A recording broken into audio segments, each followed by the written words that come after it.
ग्रामीण भागातील समुदायाने एकत्र येऊन केलेलं नृत्य म्हणजे लोकनृत्य. आणि ही नृत्य एका पिढीकडून दुसऱ्या पिढीकडे परंपरेने आलेली असतात.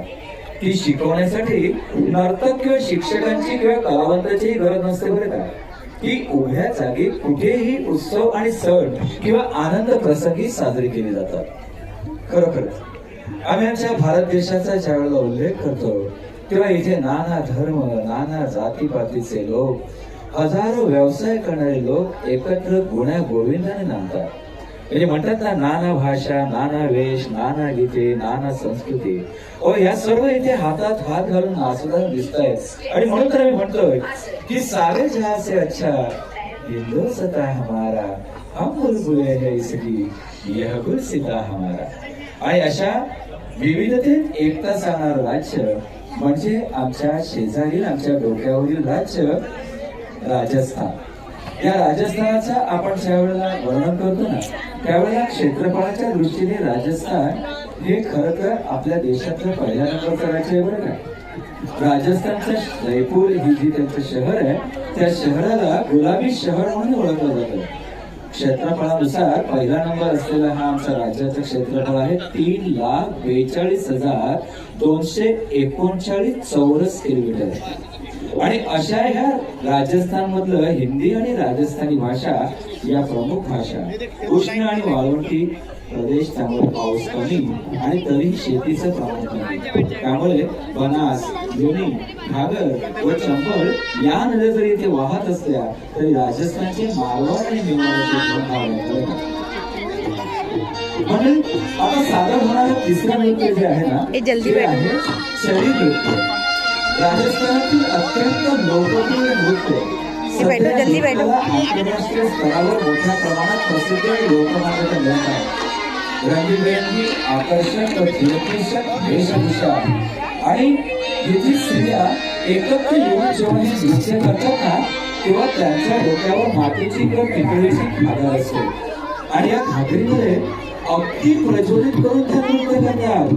अहो, जिथे साधारण एक घडा किंवा एक चवर डोक्यावर घेऊन चालणं असेल, तिथे आमच्या लोकांनी स्त्रिया चक्क एकावर एक 3 ते 4 चरीचं अगदी मनोरा तयार करतात. आणि त्यामध्ये सर्वात वरच्या चरीमध्ये असतो तो अग्नी प्रज्वलित केलेला. फक्त चालणं अवघड, त्याच्यात पाण्याने भरलेल्या घागरी, त्यामध्ये अग्नी दीप प्रज्वलित केलेला. आणि अशा ह्या संपूर्ण मुवमेंट ज्या वेळेला ह्या मुली करतात, ह्या स्त्रिया करतात, तेव्हा खरोखरच आपल्या सर्वांना अंगावर रोमांच उभे राहतात. पण हा अग्नी का असतो माहितीये? कारण मरुभूमीमध्ये आमच्या ह्या स्त्रिया पिण्याचं पाणी आणण्यासाठी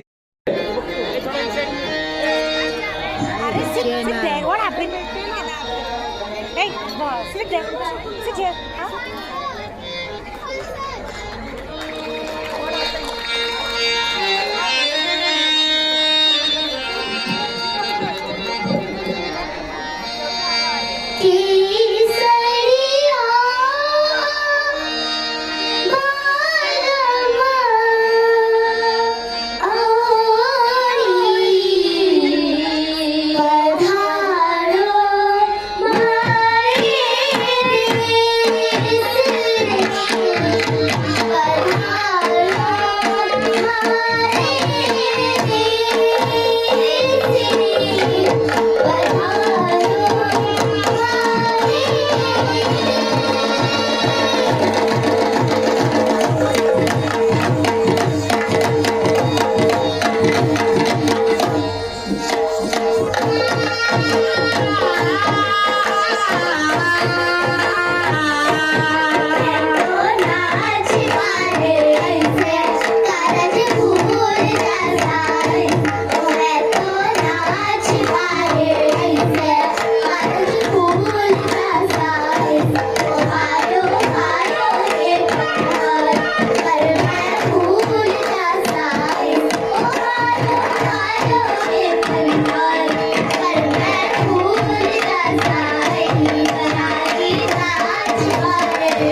Thank you.